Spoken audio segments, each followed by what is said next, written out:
ડેડાણમાં કોમી એકતાનું પ્રતીક અને ડેડાણ બસ સ્ટેન્ડની શાન ગણાતા હજરત જનુશિયા બાપાના ઉર્ષમાં હિન્દુ મુસ્લિમ સમાજના લોકો મોટી સંખ્યામાં ઉપસ્થિત રહ્યા।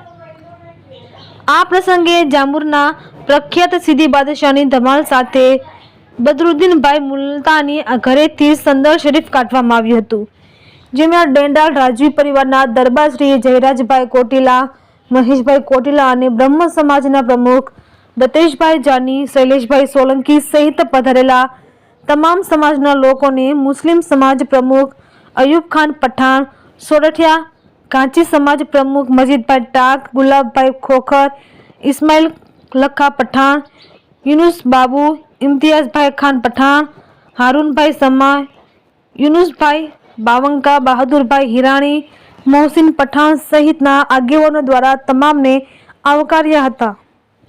આ તકે મોટી સંખ્યામાં ઉપસ્થિત હિન્દુ મુસ્લિમ સમાજના તમામ લોકો માટે ન્યાય એટલે કે પ્રસાદ ખીરની વ્યવસ્થા દરગાહ ટ્રસ્ટના પ્રમુખ ચંગેજ ખાન પઠાણ દ્વારા કરવામાં આવી હતી। રિપોર્ટર મોહસિન પઠાણ, ખાંભા।